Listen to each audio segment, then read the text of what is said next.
Welcome back to the deep dive.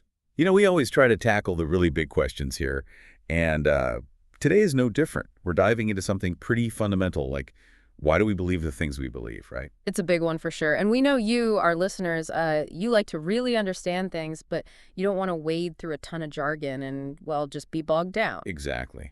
We want to make this complex topic accessible.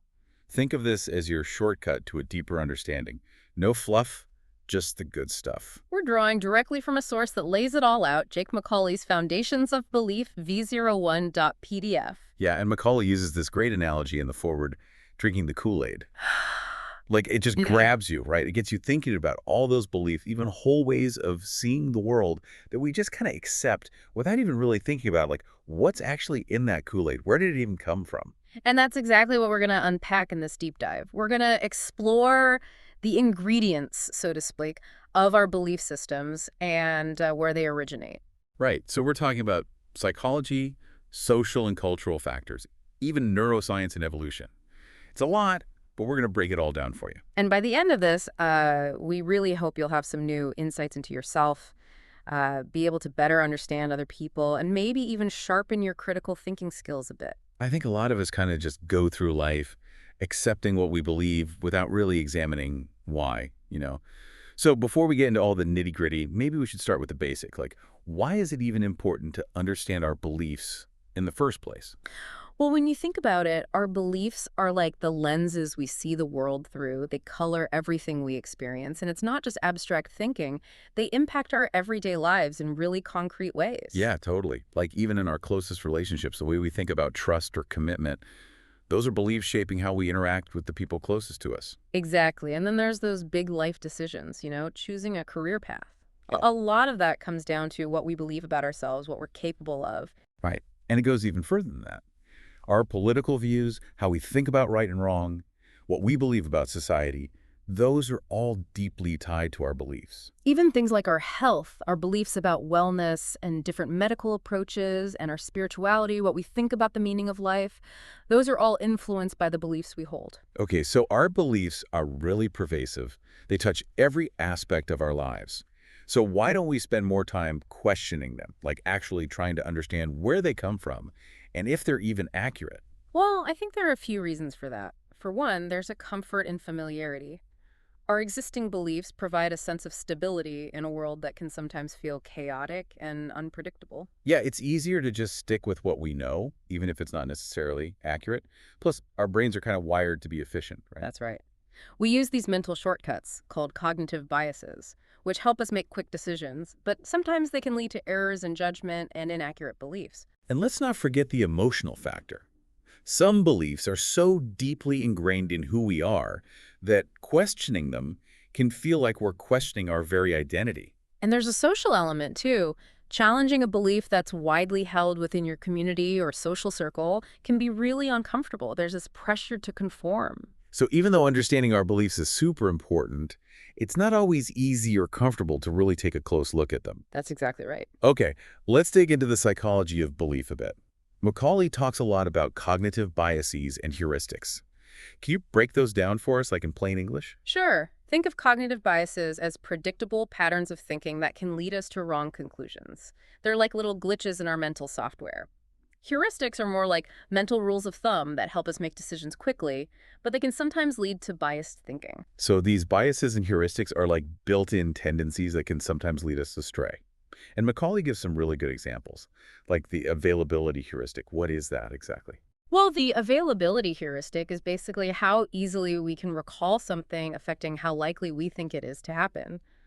Like Macaulay's example with plane crashes, because they're so vivid and memorable and get a lot of media coverage, we tend to overestimate the risk of flying, even though it's statistically much safer than driving. Right. So just because we hear about something a lot doesn't necessarily mean it's common or likely to happen to us. What about anchoring bias? I think that one's pretty relatable. Absolutely. Anchoring bias is when the first piece of information we get about something really sticks with us and influences how we think about it, even if that initial information isn't accurate or complete. Like first impressions of people. That first impression can be a really strong anchor, and we might be less likely to change our opinion even if we get new information that contradicts it. Yeah, that makes sense. Okay, what about the Dunning-Kruger effect? This one always makes me chuckle a bit, but it's also kind of scary. It's a bit of both. The Dunning-Kruger effect is basically when people who are incompetent in a particular area tend to overestimate their abilities, while people who are actually really skilled often underestimate themselves. So be careful of people who are super confident about something they don't actually know much about.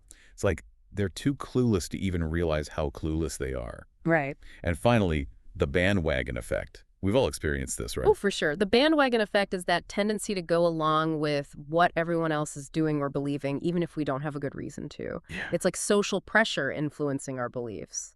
It makes you wonder, though, are there ever situations where following the crowd might actually lead to more accurate beliefs? hmm Like maybe in some areas of citizen science where lots of people making observations can lead to more accurate data. That's an interesting point. Maybe it's not always a bad thing to be influenced by what others think, as long as we're also using our critical thinking skills.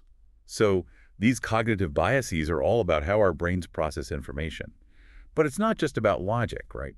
Macaulay really stresses the importance of emotions. Absolutely. Our feelings are intertwined with our beliefs in really powerful ways. Like, we tend to be more receptive to beliefs that match our current mood or resonate with our past emotional experiences. Yeah, I can see that. If you're feeling sad or scared, you might be more likely to believe something that confirms those feelings. And what about fear? That's a really powerful emotion. Fear can definitely shape our beliefs, especially when it comes to things that we perceive as threats. Macaulay talks about how fear-based rhetoric can be very effective in politics and even in shaping societal beliefs. It can sometimes override logic and critical thinking. And what about that feeling of discomfort we get when we encounter information that contradicts our existing beliefs? Cognitive dissonance, right? How do we usually deal with that? Well, usually we try to reduce that discomfort, and there are a few ways we do that. We might change our existing belief to fit the new information, or we might just reject the new information altogether, or we might try to rationalize it somehow. It's like our brains really want to maintain consistency in our beliefs, even if it means bending reality a little. And the more emotionally invested we are in a belief, the harder it is to let go, even if we get evidence that contradicts it. That's right. That emotional investment creates a really strong resistance to change. Okay, now Macaulay really digs into confirmation bias. It seems like this is one of the biggest reasons why our beliefs are so sticky and hard to change. It is. Confirmation bias is that tendency to look for, interpret, and remember information that confirms what we already believe while ignoring or downplaying information that contradicts it. It's like we're only seeing what we want to see. So we're filtering out anything that doesn't fit our pre-existing beliefs. Exactly. Macaulay breaks down into a few different components. Selective attention, where we focus on things that confirm our beliefs and ignore things that don't. Biased interpretation, where we interpret things in a way that supports our beliefs even if there are other ways to see it. And selective memory, where we remember things that confirm our beliefs and forget things that don't. It's kind of scary how good our brains are at maintaining our existing beliefs. And how does this confirmation bias play into the whole echo chamber thing we hear so much about these days? Well, with confirmation bias, we tend to seek out information sources and online communities that already align with our views, right? Mm. And then these algorithms on social media platforms, they pick up on our preferences and show us more of the same, creating these echo chambers where our beliefs are constantly being reinforced but never really challenged. Yeah, it's like being trapped in a bubble where everyone agrees with you and you never hear any opposing viewpoints. And that's part of what's driving the increasing polarization we see in society today. Okay, so our minds have these built-in tendencies that reinforce our existing beliefs. But it's not just what's going on in our own heads. Our beliefs are also heavily influenced by the world around us. That's right. Our social and cultural environments play a huge role in shaping what we believe. So let's delve into that now. Where do we even begin to unpack all of these external influences? Well, a good place to start is with the family. Our upbringing is one of the most powerful sources of our early beliefs. Our parents and caregivers shape our understanding of the world, our morals, even our religious and political views. Yeah, we kind of absorb these beliefs from our families, especially in those early years, and these beliefs often get passed down through generations.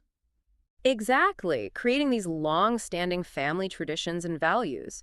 And even the dynamics between siblings can be really influential.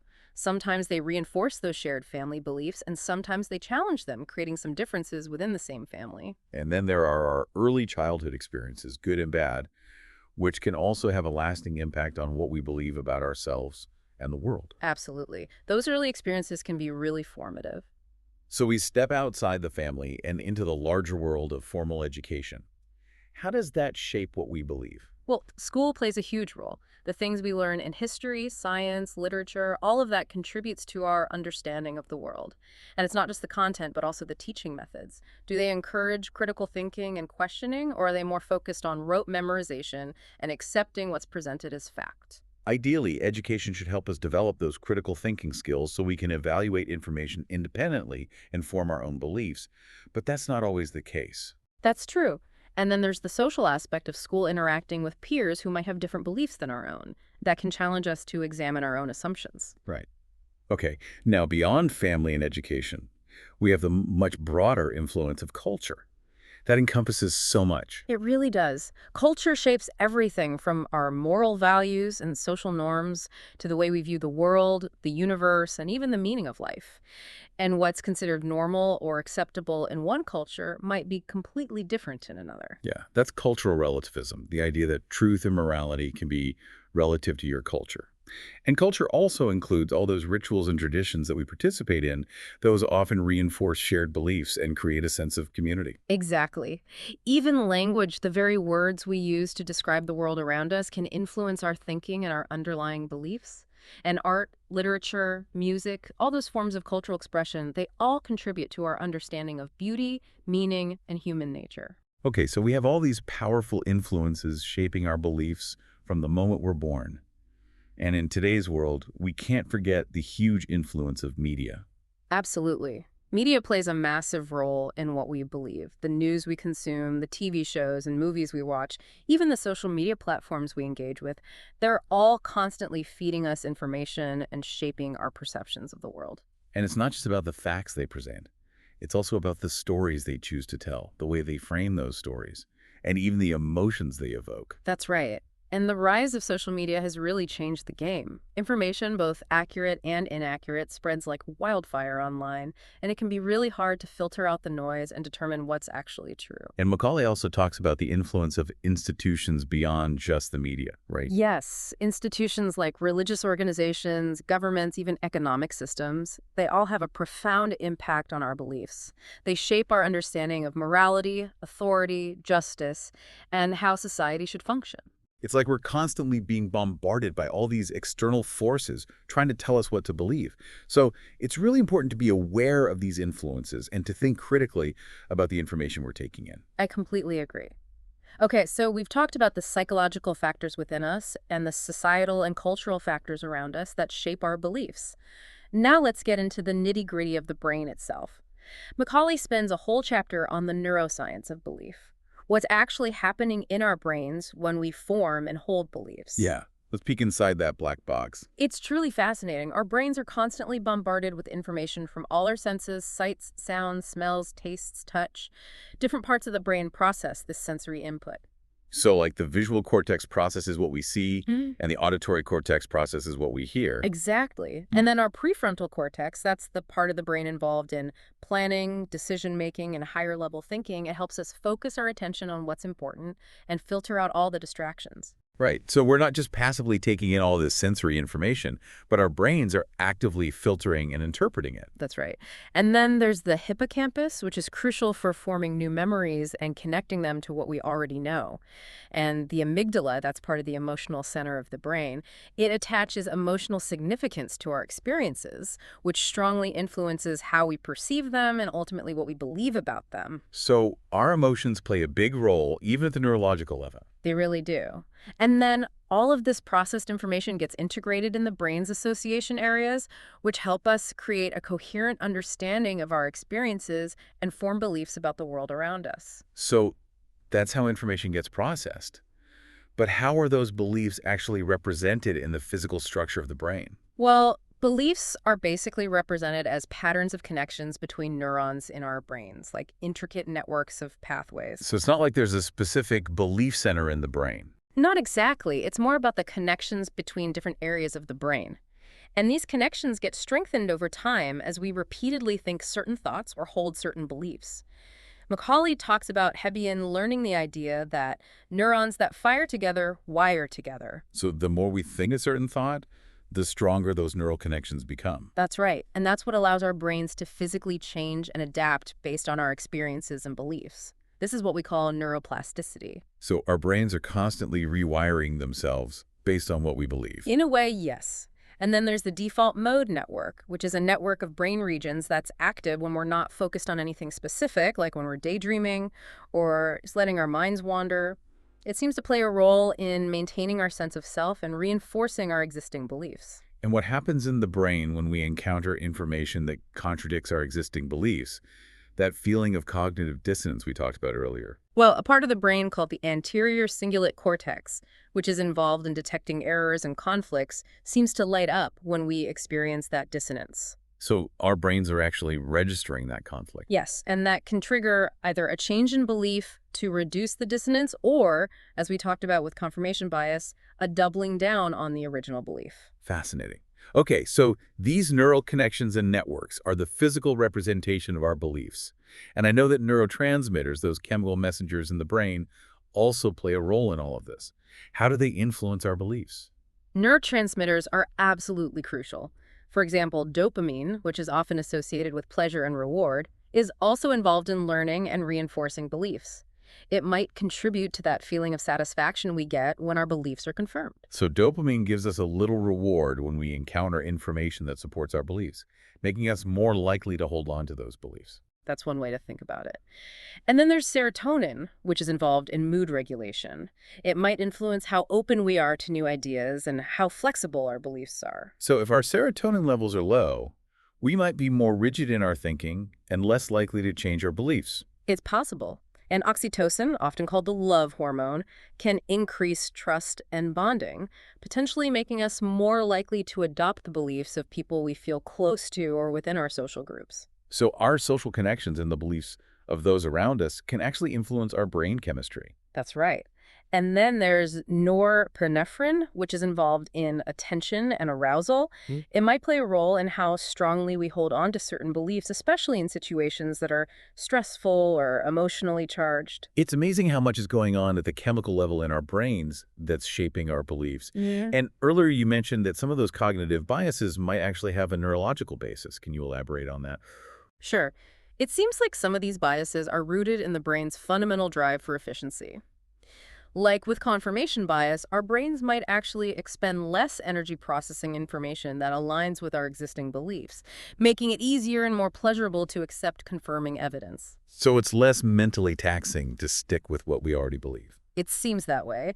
And with the availability heuristic, the ease with which we can recall certain memories might be linked to how strongly those memories are encoded in our brains, leading us to overestimate their importance or frequency. Makes sense. And the anchoring effect, where that initial piece of information has such a strong influence, might be related to how that information primes certain neural networks in the brain, shaping how we process subsequent information related to that topic. So it's like our brains are wired to take the path of least resistance when it comes to forming beliefs, even if that path sometimes leads to biases and errors. And Macaulay also talks about this really mind-bending idea that our beliefs can actually shape how we perceive reality. That's right. This is called top-down processing, where our higher-level cognitive functions, which are heavily influenced by our beliefs and expectations, can actually modulate how our sensory areas process incoming information. It's like our beliefs create a filter that influences what we see, hear, and feel. So it's not just that we interpret our experiences based on our beliefs, but those beliefs can actually change how we experience the world at a sensory level. That's what the research seems to suggest. The placebo effect is a good example. Our belief in the effectiveness of a treatment can sometimes lead to real physiological changes, even if the treatment itself is inert. So the power of belief can have real, measurable effects on our bodies. Absolutely. And in more extreme cases, deeply held beliefs can even lead to hallucinations or delusions, where our perception of reality becomes completely distorted. That's both fascinating and a little bit frightening. Okay. So we've explored the psychology and the neuroscience of belief. Let's take an even bigger step back and look at the evolution of belief. How has our evolutionary history as a species shaped our tendency to form and hold beliefs? From an evolutionary perspective, the ability to form beliefs likely provided some significant survival advantages for our ancestors. So forming beliefs was actually helpful for our survival. It seems that way. For example, the ability to recognize patterns and form beliefs about cause and effect would have been crucial for predicting danger, finding food and water, and developing strategies for survival. So if our ancestors saw a certain type of animal always near a water source, they could form a belief that that animal was a reliable indicator of water, which would help them survive. Exactly. And even the tendency to form beliefs about potential threats, even if those beliefs were sometimes inaccurate, could have been beneficial from a survival standpoint. Better safe than sorry, right? Yeah, if you think there might be a predator hiding in the bushes, it's better to err on the side of caution. Precisely. And then there's the social aspect of belief. Beliefs about social hierarchies, group norms, and cooperation were essential for navigating the complex social dynamics of our ancestors. Humans are such social creatures. We need those shared beliefs to create a sense of community and cooperation within groups. Exactly. And those shared beliefs could also strengthen in-group loyalty and distinguish one group from another, which could have been important in tribal societies. Right. And the evolution of language allowed for the transmission of those beliefs across generations, which is how cultures developed and knowledge was passed down. And then there's the tendency to conform to group beliefs, which might have increased individual survival by promoting social harmony and reducing conflict. So going along with the beliefs of the majority, even if you had some doubts, could have helped you fit in and avoid being ostracized from the group, which was essential for survival. That's right. What about the evolution of religious and spiritual beliefs? Those seem to be so universal across different cultures. Why do you think that is? It's really fascinating. It suggests that religious beliefs might have served some important evolutionary functions. Absolutely. They offered explanations for things that our ancestors couldn't otherwise understand, like natural disasters or the origin of the universe, which could have reduced anxiety and provided a sense of order and meaning in a world that often felt chaotic. Right, and many religions promote pro-social behaviors, like cooperation and altruism, which would have been beneficial for group survival. And beliefs in an afterlife or a higher power might have helped people cope with the fear of death and find solace in times of hardship. It makes sense that those beliefs would provide comfort and a sense of hope. Macaulay also talks about some cognitive predispositions that we evolved that might make us more inclined to certain types of beliefs. Right, like agency detection, which is that tendency to attribute events to the actions of intentional agents. This might have helped our ancestors quickly detect predators or other humans, but it can also lead to beliefs in supernatural beings or conspiracy theories. So that rustling in the bushes, is it just the wind or is it a tiger about to pounce? Better assume it's a tiger just in case. Exactly. And essentialism, that belief that things have a fixed and unchanging essence, might have helped us categorize the natural world, but can also lead to rigid stereotypes about people. In teleological thinking, seeing purpose or intention in natural events might have been useful for understanding how tools work, but can also lead to beliefs in intelligent design or other supernatural explanations for the natural world. And then there's dualism, that separation we feel between our mind and body, which might have contributed to beliefs in souls and an afterlife. So we have these evolved ways of thinking that made sense in our ancestral environment, but can sometimes lead us to inaccurate or even harmful beliefs in the modern world. That's right. Our evolved hardware isn't always perfectly suited for the software of the modern world.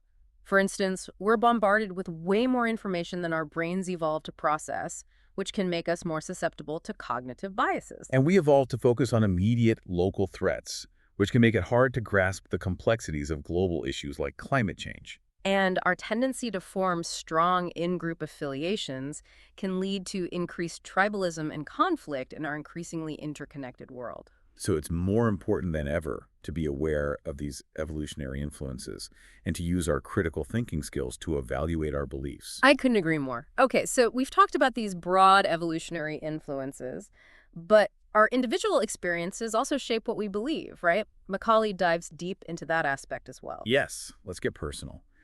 How do our own unique life experiences contribute to our belief systems? Well, significant life events like getting married, having children, or going through a major career change can really shake things up and make us reevaluate our beliefs. Like if you always believed that marriage was forever and then you go through a divorce, that experience might challenge your belief in the permanence of marriage. Exactly. And exposure to different cultures through travel or even just interacting with people from different backgrounds can broaden our perspectives and make us question our assumptions. It's like stepping outside our own little bubble and seeing the world from a completely different point of view. And then there are those pivotal moments of achievement or failure, those times when we really test our limits and see what we're capable of. Those experiences can shape our beliefs about our own abilities and our place in the world. What about more difficult experiences, like trauma? How do those shape our beliefs? Trauma can have a profound and often lasting impact on what we believe. It can make us question our sense of safety, trust, and even the fairness of the world. Right.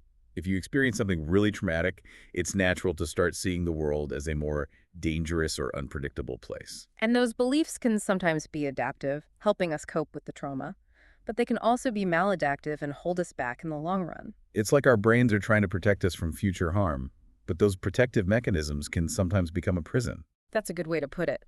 But it's important to remember that even traumatic experiences can sometimes lead to positive growth. Some people actually report developing stronger beliefs about their own resilience and the meaning of life after going through something really difficult. That's inspiring. It's like finding a way to turn suffering into wisdom. Okay, so negative experiences can challenge our beliefs, but positive experiences can also shape them, right? Absolutely. When we have positive experiences that align with our existing beliefs, it strengthens those beliefs and makes them feel even more true. Like if you believe you're good at something and then you succeed at it, that success reinforces your belief in your own abilities. Exactly. And sometimes those positive beliefs about ourselves can even lead to self-fulfilling prophecies, where our belief in our ability to succeed actually makes us more likely to succeed. And those peak experiences, those moments of profound joy, insight, or connection, they can sometimes lead to lasting changes in our beliefs about ourselves and the world. Absolutely. And even simple things like social validation, getting positive feedback or approval from others can reinforce our beliefs about social norms and our own self-worth. So it sounds like it's not just the experience itself that matters, but also how we interpret it. That's right. Our cognitive framing, the way we mentally interpret an experience, is crucial. We tend to see things through the lens of our existing beliefs, which can sometimes lead to biased interpretations. So even if two people have the same objective experience, they might interpret it differently based on their pre-existing beliefs. Exactly. And our emotional state at the time of an experience can also influence how we interpret it and how it affects our beliefs. So if you're already feeling anxious, you might be more likely to interpret a neutral event as threatening. That's right. And we often reinterpret past experiences through the lens of our current beliefs, changing the meaning and significance of those events over time. It's like we're constantly rewriting our own personal narratives. In a way, yes. And Macaulay also talks about how repeated experiences, both positive and negative, can gradually shape our beliefs over time. So it's not just those big life events that matter. The little things, those everyday patterns, they all add up. Absolutely. Our habits, the skills we develop, the patterns we see in our relationships, those repeated experiences gradually form our expectations about how the world works. It's like our lives are a constant stream of data that's informing and shaping our beliefs. I like that analogy. It's a constant process of learning and adaptation. Okay, so we've talked about how our own experiences shape our beliefs. Yeah. But we also rely on the opinions of others, especially those we see as experts or authorities. Why do we tend to trust those in positions of authority? Well, it makes sense from a practical standpoint. We can't be experts in everything, so we have to rely on others for guidance in areas where we lack knowledge. Like, I'm not a doctor, so I trust my doctor's expertise when it comes to my health. Exactly. And throughout human history, learning from those with more experience or knowledge has been crucial for survival and passing down cultural traditions. It's like social learning, right? We learn from those who came before us and those who have specialized knowledge. That's right. And we've developed certain cues to quickly assess credibility, like professional titles, academic degrees, or even just confident demeanor. It's like we're looking for shortcuts to determine who to trust. In a way, yes. And trusting authorities can also reduce uncertainty and provide a sense of psychological comfort, especially in a world that often feels chaotic and unpredictable. But blindly trusting authority figures can also be dangerous, right? Absolutely. Blind trust can lead to the uncritical acceptance of information, even if it's wrong or biased. That's why critical thinking is so important. We need to be able to evaluate information for ourselves and not just take someone's word for it, even if they seem like an expert. Exactly. And what about charismatic leaders? They seem to have a unique ability to influence people's beliefs. Yeah, some people just have that certain something that draws people in and makes them more persuasive. Right. They often connect with people on an emotional level, they tell compelling stories, and they project an image of authenticity and conviction. It's like they tap into something deep within us, our hopes, fears, and desires. That's a good way to put it. And following a charismatic leader can provide a sense of belonging and purpose, which can be very powerful. But again, it's crucial to look beyond the charisma and evaluate the substance of their ideas and the evidence they present. I couldn't agree more. And beyond individual leaders, established institutions also have a profound impact on our beliefs. Right? Our schools, our religious organizations, our governments, they all shape our worldviews in really significant ways. They provide us with knowledge, moral frameworks, and a sense of belonging within a larger community. But just like with individual authorities, there are potential downsides to institutional influence. Like institutions can be resistant to change, they can have their own biases and agendas, and they can sometimes suppress dissenting viewpoints. That's right. So it's important to be aware of those potential pitfalls and not blindly accept everything an institution tells us just because it's an institution. Okay, so we need to be discerning about who and what we trust. What are some practical tips for navigating this complex landscape of authority and expertise? Well, one key skill is learning to critically evaluate the credibility of information sources. Check their credentials, look for potential biases, and consider the evidence they present. And it's always good to get multiple perspectives, right? Don't just rely on a single source of information. Exactly. Cross-reference information from different sources to get a more well-rounded view. And remember that expertise in one area doesn't necessarily translate to expertise in other areas. So just because someone is a brilliant physicist doesn't mean they're also an expert on nutrition or politics. Right, and it's important to cultivate a healthy sense of skepticism. Question claims, seek evidence, and don't be afraid to challenge authority when it's warranted. But we also need to balance that skepticism with respect for genuine expertise. Absolutely, it's a delicate balance. And maybe most importantly, practice intellectual humility. Be open to the possibility of being wrong and be willing to change your beliefs when the evidence points in a different direction. Okay, so it's about finding that sweet spot between trusting reliable sources and thinking critically for ourselves. Now, we can't talk about belief in the 21st century without addressing the elephant in the room, the internet. How has the internet changed how we form and share beliefs? The internet has been a complete game changer, for better or for worse. It's given us unprecedented access to information and connected us with people from all over the world. But it's also created a breeding ground for misinformation and echo chambers. Yeah, it's like this massive, sprawling landscape of information, both accurate and inaccurate, and it can be really hard to navigate. One of the biggest challenges is the rise of filter bubbles and echo chambers. The algorithms that drive many social media platforms and search engines tend to show us content that aligns with our existing beliefs and interests. So we're less likely to encounter viewpoints that challenge our assumptions. Exactly. And that can lead to increased polarization and make it harder to have productive conversations with people who see the world differently than we do. And the sheer volume of information online can be overwhelming. It's easy to get sucked into these rabbit holes of information that confirm our biases, even if that information is completely false.